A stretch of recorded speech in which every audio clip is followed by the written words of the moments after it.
Olá a todos, sejam bem-vindos a mais uma edição do 2 mais 2 não são 4, com o Jorge Adolfo, o Francisco Mendes Silva e o Nuno Nascimento.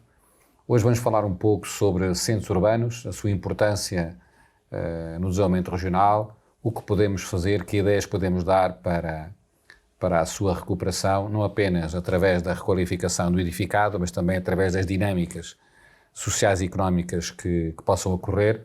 Isto vem na sequência de um debate que houve, ou de uma discussão que houve na Assembleia Municipal de Viseu sobre a hipótese de se aumentar ou de reduzir uma faixa de circulação automóvel ali para proporcionar maior espaço de passeio. Portanto, os centros históricos são um tema dominante. Aliás, basta viajar um pouquinho para vermos que as grandes cidades europeias têm feito nesse sentido e, portanto, para começar o tema, pedi aqui ao Nuno Nascimento, que pelo seu passado autárquico, na gestão autárquica, se nos pode começar a eliminar os nossos espíritos sobre esta questão. Nuno, por favor. A eliminação começa por ligar a luz ao fundo do túnel, não é? Mas nos centros históricos aqui a questão é um bocadinho antiga. Nós passamos por um problema gerado pela tipificação do uso, ou seja, o facto de haver um uso especializado fez com que em determinadas zonas não houvesse possibilidade de haver expansão urbana, de haver novos equipamentos e que, portanto, fez com que os centros históricos fossem ficando vazios, com menos serviços, com menos pessoas e cercados pelo desenvolvimento económico. A fase mais recente é uma fase diferente de gentrificação, uma fase em que os centros históricos, em muitos lados, ficam demasiado caros para a classe média, para aquilo que são as pessoas que poderiam, para os locais, para os autóctones, e acabam por ficar presos a soluções de turismo que gentrificam o espaço e que novamente dificultam o seu desenvolvimento. Gentrificam? Gentrificar, sim. Ou seja, que é o que torna impossível para as pessoas com menos rendimento estar, é aquilo que torna mais vazio e menos dinâmico, menos capaz de mobilizar as sociedades e a comunidade local para o centro. E, portanto, aquilo que hoje em dia muitos espaços ou muitas cidades tendem a fazer, e aquilo que eu acho que deve ser feito, é combater os dois processos. O da desertificação e desta ideia de cidade donut que tem tudo à volta de um centro, e, portanto, isso obriga a carregar serviços, dinâmicas culturais, empresariais, serviços públicos, escolas, que permitam fazer algo que é interessantíssimo, que é ter sempre procura de espaços nos diferentes períodos, porque se nós só tivermos um distrito escolar, uma zona escolar, nós vamos ter um espaço ocupado durante o dia e deserto à noite. Se nós tivermos uma zona de bares, vamos ter uma zona cheia à noite e vazia durante o dia. E, portanto, temos de ter dinâmicas equilibradas que consigam combinar a habitação com serviços, com desenvolvimento económico.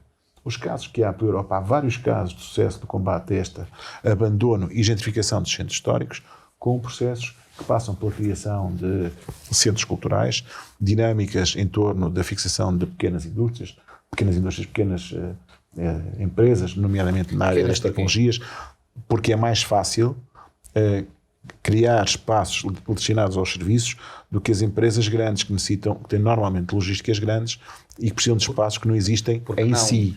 Porque não atrair, por exemplo, para uma rua direita uma grande marca ou várias grandes marcas. Mas isso é uma pequena, vamos lá ver, isso é aquilo que eu chamo uma pequena unidade.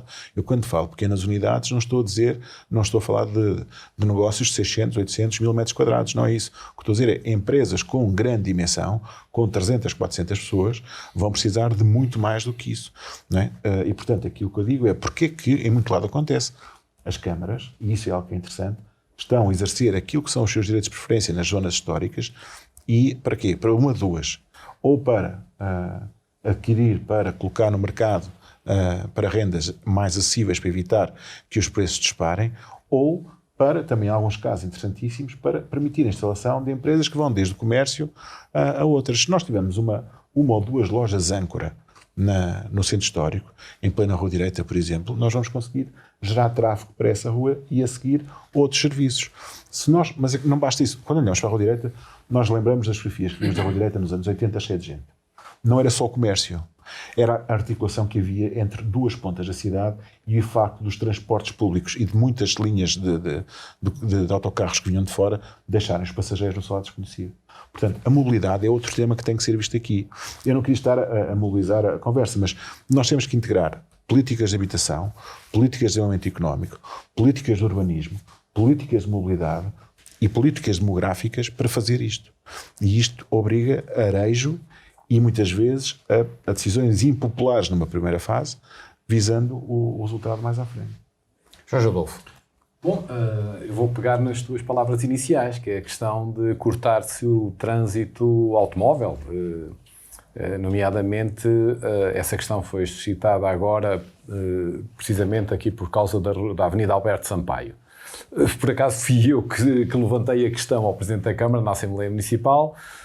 A questão, isto é, a Comunicação Social tinha ventilado essa ideia, esse propósito da Câmara Municipal, de se fechar ao trânsito automóvel total ou parcialmente aqui à Avenida Alberto Sampaio, na linha do que aconteceu já nos anos 80 com a Rua Formosa, com a Rua da Paz e com uma rua que havia precisamente em frente ao edifício da Câmara Municipal.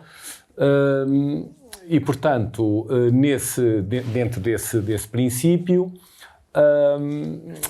foi veiculada na comunicação social essa intenção da Câmara Municipal. Eu questionei o Sr. Presidente da Câmara, levantando precisamente as dúvidas se for cortado o trânsito, como é que se vai gerir precisamente aqui aspectos muito práticos que são: esta avenida tem muito comércio e serviços, alguns serviços, mas particularmente muito comércio. Como é que se vai depois concretizar esse corte de trânsito? Bom, parece que vai ser feito um estudo, será um corte parcial, enfim, foi essa a resposta que o Sr. Presidente da Câmara deu na Assembleia Municipal. Não sou contra o corte de trânsito, ainda este fim de semana passado tive a oportunidade de estar em mais do que uma localidade em que o trânsito está amplamente cortado no miolo da cidade, no casco antigo, com muita gente na rua, vedado ao trânsito normal, mas para cargas e descargas, para estabelecimentos comerciais, para veículos de emergência, não está cortado. E o que me parece que também acontece nas cidades portuguesas. Bom, os centros históricos, e pegando agora aqui nas palavras do Nuno, os centros históricos, tudo isto se relaciona com a questão dos centros históricos, não é? São as zonas, as áreas mais antigas da cidade, que tinham uma determinada estrutura urbana, não é? Se repararem, muitas ruas que nós temos em Viseu, no centro histórico, não têm passeios. Não têm passeios porque na altura não havia necessidade de haver passeios. Os veículos eram carroças, eram pessoas a pé, portanto não havia o trânsito automóvel que nós temos na sociedade moderna, contemporânea. E, portanto, e por outro lado, a questão do arrendamento.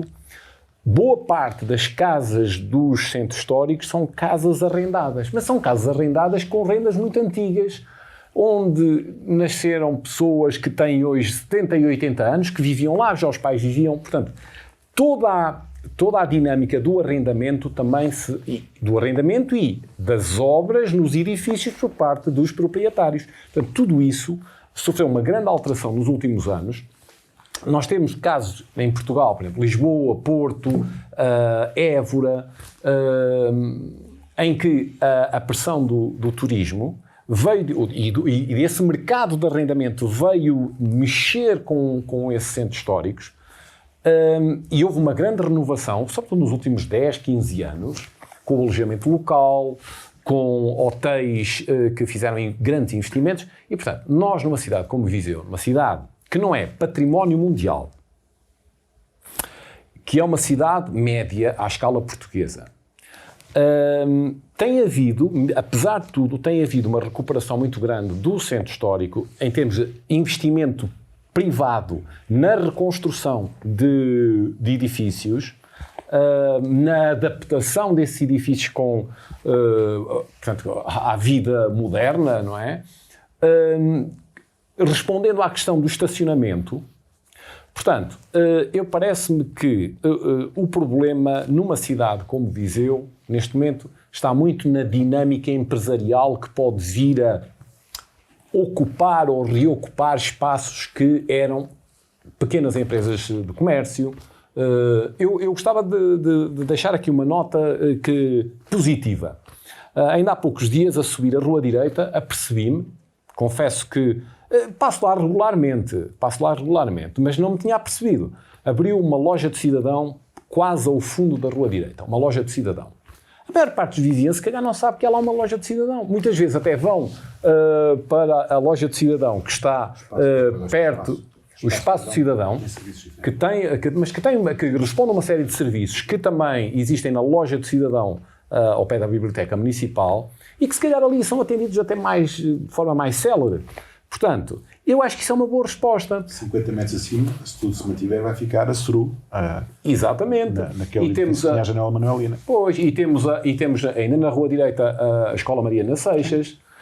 Portanto, há uma série de serviços. O Orfeão, que depois de recuperado, poderá também ser um espaço muito importante de... Ou seja, eu acho que depois de um certo esvaziamento... Mas isso não é dinâmica empresarial em si. Não é dinâmica empresarial, mas seja a dinâmica empresarial. Eu foquei aqui o aspecto da dinâmica empresarial, mas também os serviços é importante, são um sinal. São um sinal que a autarquia ou o Governo Central pretende, de facto, dar resposta. Eu acho que isso é importante. Tem que haver estes sinais. E depois isto é uma coisa atrai a outra, porque abre a loja de cidadão, depois o cafezito que está ao lado já vende mais não sei quantas bicas, depois a pastelaria já vende mais não sei quantos pastéis, e isto é por arrastamento.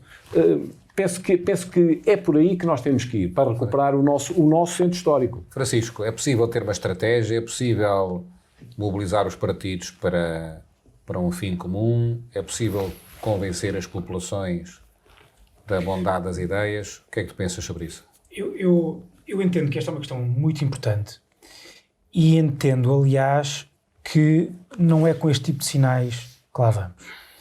Porque é que eu acho que é muito importante? Porque é para mim vejo como um dos grandes problemas da nossa vida coletiva em Portugal o estado de depressão urbanística em que estão grande parte das cidades. E isso tem um problema, tem problemas imediatos, a decadência do espaço público, que arrasta atrás de si mais decadência. Isso está estudado, a quantidade a forma como o próprio crime aumenta quando os espaços são espaços que são vistos como não cuidados ou não, sem gente, deprimidos.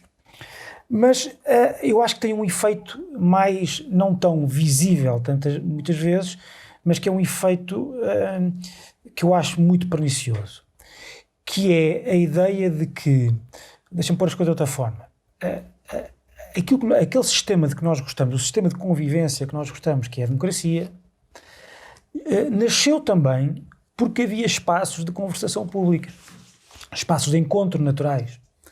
E nós estamos a caminhar para um tipo de organização urbanística que reflete o tipo de organização da nossa vida coletiva de que nós não gostamos. As pessoas atomizadas não só em casa, mas em vários bairros que não têm estratificado, que não têm ligação entre si. A ideia falou-se aqui já muito do centro histórico, mas para mim nem é tanto propriamente do centro histórico, é os centros das cidades, as cidades.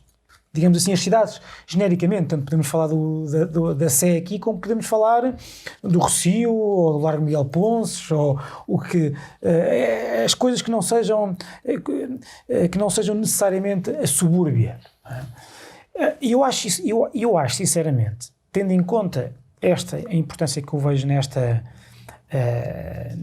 matéria, eu via como essencial que houvesse em Portugal um plano sério de recuperação de centros urbanos. Uma espécie de programa Polis, mas em vez de ser sobre o hardware, era sobre o software. O que é que eu quero dizer com isto?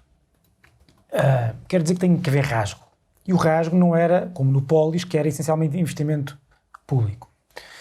Tinha que haver formas de...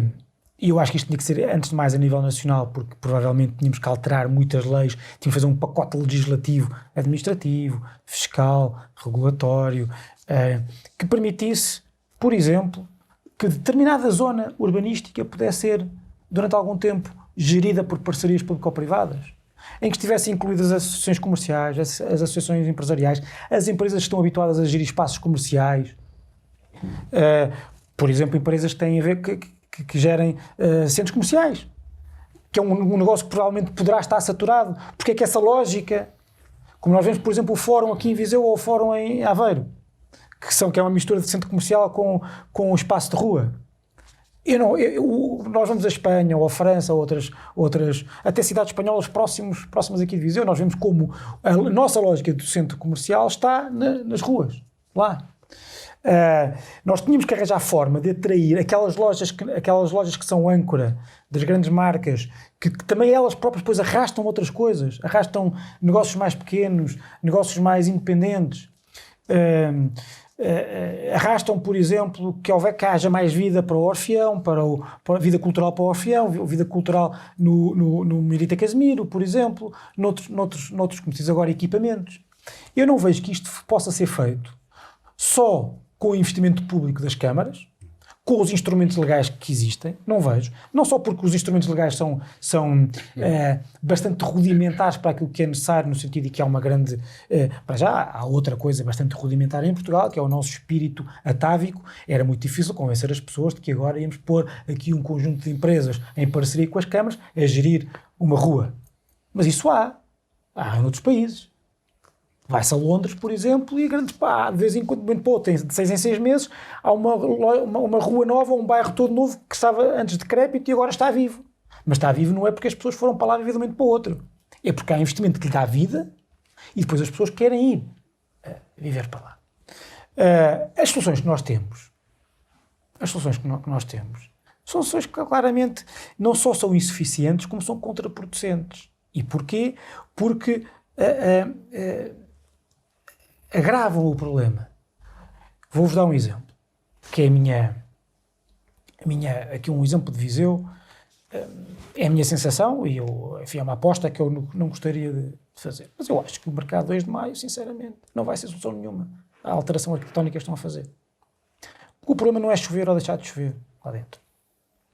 Ou há... Fazer muito calor, ou frio. Ou há lá serviços e lojas e eventos que atraiam as pessoas, ou se é para ficar tudo na mesma, só com uma cobertura, vai ficar tudo igual.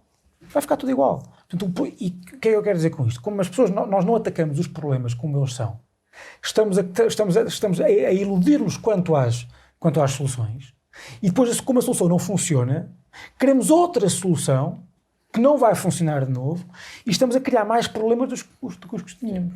Porque eu, aliás, para além do mais, sei que não é uma opinião, enfim, consensual, mas eu sou contra a intervenção arquitetónica que se está a fazer agora. Não tenho nenhum problema que haja numa cidade como Viseu, como em todas as cidades. Estás a referir ao mercado 2 de maio? No mercado 2 de maio, um espaço daqueles aberto. Porque assim, aliás, em cidades com uma malha urbana antiga muito rendilhada, com ruas pequenas, há sempre, em todas elas há este tipo de praças que são pontos de fuga, são pontos de contacto, são pontos de... mas pronto, mas aqui o meu problema é mais ilustrativo, ou a questão que eu quis trazer aqui mais quando arrasto para esta discussão o mercado 2 de maio, tem a ver mais com esta sensação que eu tenho de que nós, como não atacamos os problemas de forma cirúrgica e acertada, depois estamos sempre a querer dar-lhes soluções de recurso que mais tarde ou mais cedo se revelam como não sendo soluções para nada e que depois nos instigam a outras soluções por cima daquelas que não resultam em nada. O caso da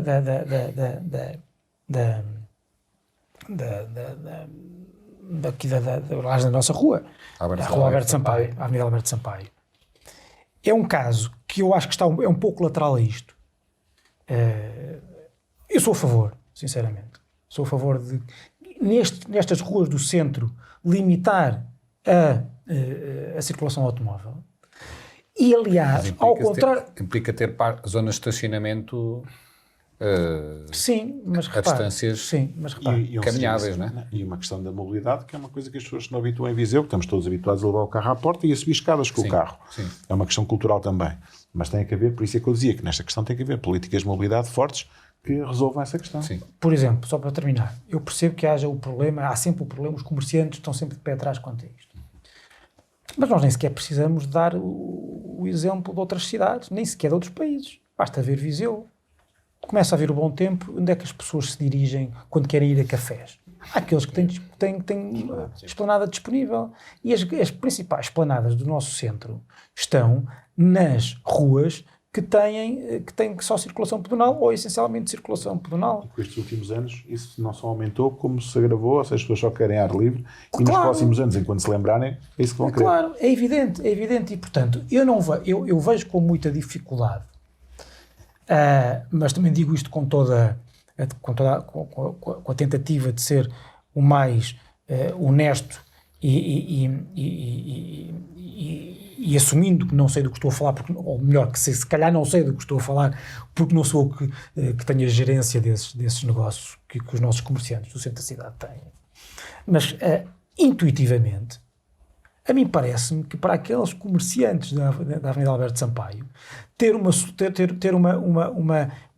intervenção urbanística que torna aquela rua muito mais aprazível e que atraia muito mais gente aos fins de semana, aos fins de tarde, ou nos feriados, no dia-a-dia, seria uma solução muito, muito melhor. Aliás, basicamente seria fazer para aquele lado, digamos, oeste do Rossio, aquilo que já está na parte leste, com a Rua da Paz, com a Rua Formosa, Não é só isso. com... É que esta rua já tem pouco estacionamento e já.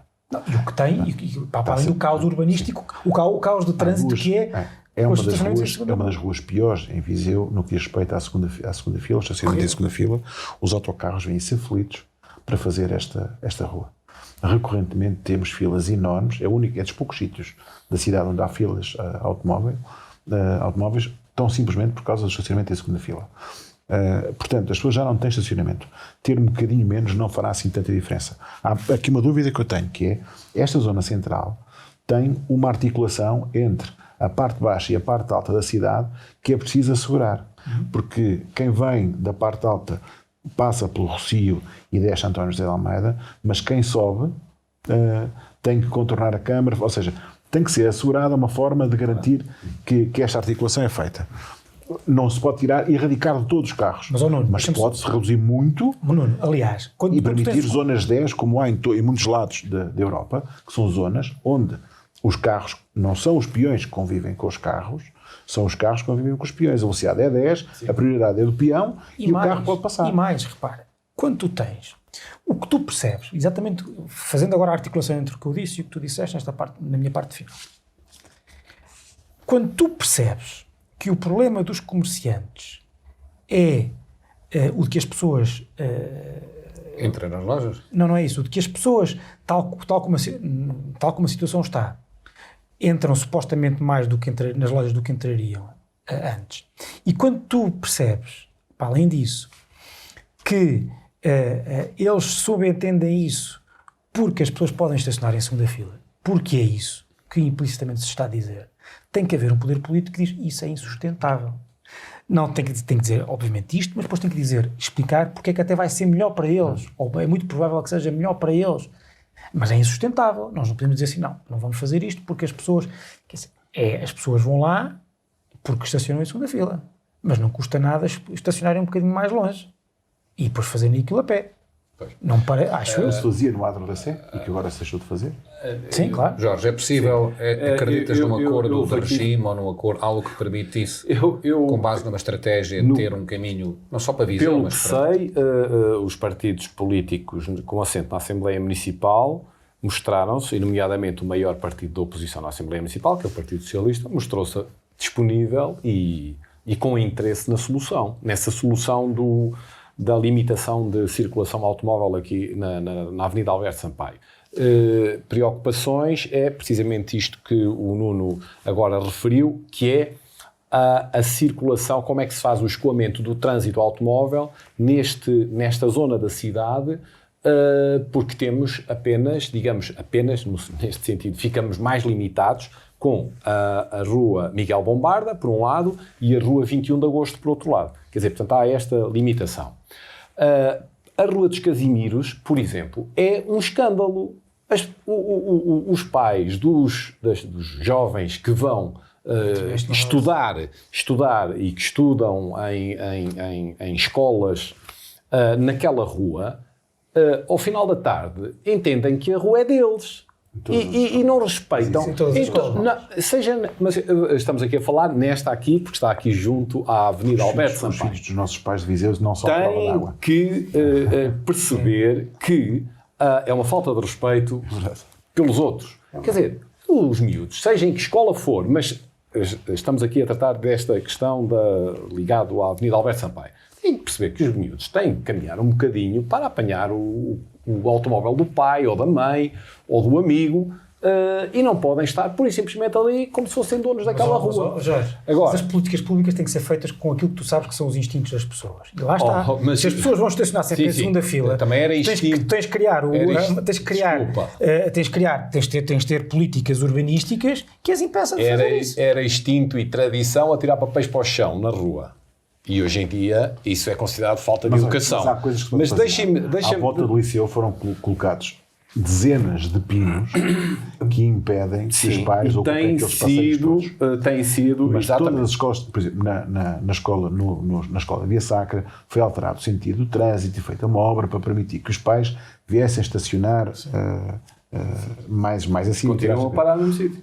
Chegou a ser proposto na Escola da Ribeira que os pais pudessem entrar pela escola, circular, para poder deixar as crianças. Tipo McDrive. Sim. Pronto. Não pode. Deixa-me há aqui uma questão. Eu não partilho da opinião tão negativa que o Francisco traçou, embora concorde com ele em muitos aspectos. Eu fui um dos subscritores daquela proposta de não construção do mercado 2 de Maio. Portanto, uma das últimas medidas, infelizmente, tomadas pela Câmara Municipal ainda no mandato do Dr. Almeida Henriques, foi precisamente essa questão.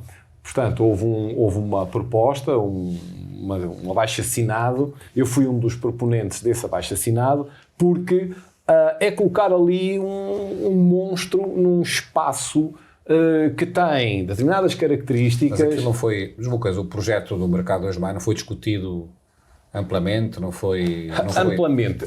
Foi. Todas as discussões são amplamente. Podemos não ter ficado convencidos. Nós podemos estar aqui a discutir amplamente a circulação na Avenida Alberto Sampaio. Mas houve uma discussão. Houve uma decisão. A partir do momento em que houve projeto, entrou uma segunda parte da conversa, que é o gosto e o não gosto. E o não gosto superou o gosto. E isso gerou muitas... Porque na fase inicial foi feita a auscultação e foi eu lembro do processo, participei nele. Sim. Foi feita a auscultação, aquilo foi feito com a Ordem dos Arquitetos, aquilo foi feito depois de falado e consultado o arquiteto Cisa Vieira. Ou seja, não houve aí qualquer questão. E eu não estou nem a tomar parte de uma nem de outra, estou a descrever o processo. Foi feito todo esse processo, foi feita a inquirição, foi convidada a Ordem dos Arquitetos para fazer parte do júri. A mesma Ordem que depois veio criticar, aceitou integrar o júri e participar no processo de decisão e colaborou na escolha. Depois foi feito um processo que obrigava ao cumprimento de contratação pública para a fase seguinte, que foi o que fez atrasar todo o processo.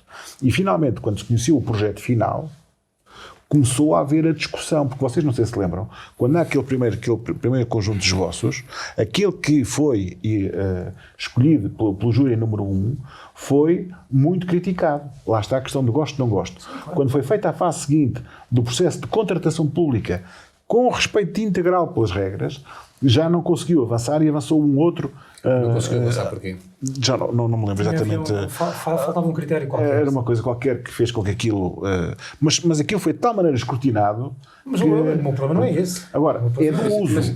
Mas a questão é, aquilo funciona ou não funciona? Provavelmente. Isso é outra questão. Mas Isto é só sobre a questão do participado e não participado. Eu vou recuar no tempo. Eu sempre tive esta opinião. Na minha perspectiva, foi um erro terem tirado lá o mercado que era o mercado diário. Assino aí já. E para aquele edifício horrível, que sem qualidade nenhuma para o trabalho das pessoas que estiveram durante anos a vender os legumes e a carne, etc. Aquilo é uma porcaria, desculpem a expressão. Para mim o mercado tinha ficado na praça, no mercado 2 de Maio, o mercado dos lavradores no Funchal. porque veio tirar... o bolhão agora, mas vai continuar a ser o mercado de bolhão, não é?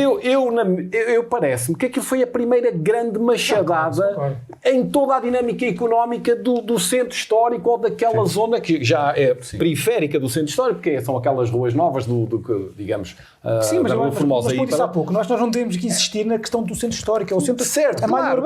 Carlos, é um bocadinho uma conversa um bocadinho reacionária. Sim. Nós acharmos que queremos... não, o centro histórico tem que ser como era há 100 anos ou 50 anos. Exatamente, o princípio pelo qual eu quero... Eu estou empenhado nesta discussão, que é o de dar vida... Eu quando falo centro histórico é permitir que a vida nasça naturalmente. Certo. Francisco, quando eu digo centro histórico é no sentido da classificação que tem. Claro. Portanto, da parte antiga da cidade com uma nova dinâmica turística, cultural, etc. E eu recordo aqui, quando são os jardins efêmeros, toda a gente vai para o centro histórico, porque boa parte das atividades que decorrem são no centro histórico. Portanto, isso é a prova mais que provada que se houver uma oferta, uma atração, uma dinâmica cultural, recreativa, naquele espaço, as pessoas vão lá. Aquela ideia de que não vão lá porque não há lá nada. Não, se houver, as pessoas vão. Mas outra iniciativa, para não centrar no centro histórico, por exemplo, o Outono Quente, que geralmente é no Parque Aquilino Ribeiro, também atrai muita gente. É uma atividade diferente, organizada por outros, com a Câmara, com associações, etc. O cinema na cidade, promovida pelo Cineclube, a mesma coisa. E sempre foi uma velha tradição viziense da projeção de cinema ao ar livre, vem desde do tempo da Primeira República. Portanto, quando há boa oferta dinâmica, as pessoas aderem. Se não houver, não vão. Porque é que as pessoas vão para a feira de São Mateus? Agora, enfim, a feira já recua um bocado no tempo, já não é quase de São Mateus, não é? Mas já não pode ser. Porquê é que... Pois, agora já... Mas porquê é que vão? Vão porque há música, há comes e bebes, há as pessoas mostrarem o bronze que foram apanhar no Algarve, ou em Espinho, ou na Figueira da Foz, não é? Não, eu não... E tu és vais ver o bronze dos outros. Não, eu estou... Isto é uma conversa completamente reacionária. Figueira da Foz é uma coisa completamente reacionária. Eu até podia ter... Eu fiz ao contrário no tempo, não é? Algarve, Figueira e Espinho, porque a ordem era Espinho, Figueira e Algarve. É verdade. Pronto, as pessoas iam para o picadeiro, passear, mostrar as toaletes de verão e tal, comer a fartura. Vão porque há motivo para irem, porque têm bons, médios, mais ou menos espetáculos de música, de diversão. Vão. Portanto, se houver, vão. E seja no centro histórico, ou seja, noutro espaço, noutros centros polarizados na cidade, vão. Vários exemplos de recuperação de centros urbanos com grande sucesso foram feitos a partir de criação de dinâmicas culturais. Verdade seja dita, em cidades de muito maior dimensão, onde havia essencialmente indústria ou edifícios industriais no centro das cidades que permitiam a criação de grandes hubs e grandes espaços para esses fins. Ainda assim, à nossa escala, por exemplo, há muita coisa que pode ser feita nesse domínio. Claro. Vou dar um exemplo. Olha, os equipamentos que tu tens aqui no centro da cidade, em que podias, por exemplo, a Câmara podia dizer para residências artísticas, de Borla, estúdios de gravação para os miúdos do liceu, se quiserem juntar-se, fazer a sua música. Residências de estudantes. Há imensas coisas disponíveis. Há imensas coisas que podem fazer desse tipo que não implicam grande gasto de dinheiro. E, portanto, eu penso que as pessoas estão a fazer teletrabalho deslocadas. Claro. E deixa-me aqui dizer rasgo. Só a Sandra é que não deixa. E também de alguma maneira na linha do que o Francisco disse. Por exemplo, o bairro da Cadeia, toda a gente conhece, era para ser demolido. E não foi demolido. Enfim, foi no final do mandato do Dr. Ruas, no último mandato antes deste, era para ser demolido. ficava lá só uma memória de 2 ou 3 casinhas. Eu opus-me completamente a essa demolição, eu e outros, não é? Não estou a dizer que fui eu o paladino da ideia da oposição, mas eu opus-me. E, felizmente, o doutor Almeida Henriques reverteu essa decisão e avançou-se para a recuperação daquelas casas dentro desse espírito, que aliás foi, eu lembro-me perfeitamente das palavras que utilizei, foi aquilo tem que ser classificado como um espaço histórico. E é esses espaços que não são ali no núcleo, ali à volta da Sé, que têm que ser, digamos, outros espaços com outra dinâmica, com outras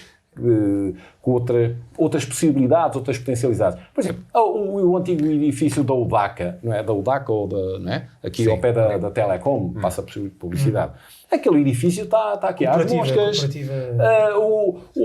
Outro, quer dizer, há esses espaços, não só para jovens e menos jovens de Viseu, mas de fora de Viseu. Jorge Adolfo, estamos hoje com a pica toda, não é? Como se costuma dizer, ainda bem, o programa voou. Eu acho que é um tema interessantíssimo e, portanto, e que não se esgota, e que eu aqui dirigi o convite ao Sr. Presidente da SEDES de Viseu para que a SEDES assumisse esta discussão. A SEDES tem uma postura reconhecidamente isenta e competente e, portanto, que a SEDES realizasse este debate. Acho que é o tipo de temas que faz sentido. E que fizesse um conjunto de recomendações, não apenas à Câmara, mas à própria Assembleia Municipal, que eu penso que ainda vamos a tempo de reverter, e ideias não nos faltam, portanto, estou a vê-los aos 3 como vereadores ou presidentes de Câmara em futuros mandatos. Não queremos. De maneira que... Assim não queremos, pois não. Se eu não vos calo hoje, não se calam, já estou a ver. E, portanto, muito obrigado a todos pela vossa atenção. Até ao próximo programa.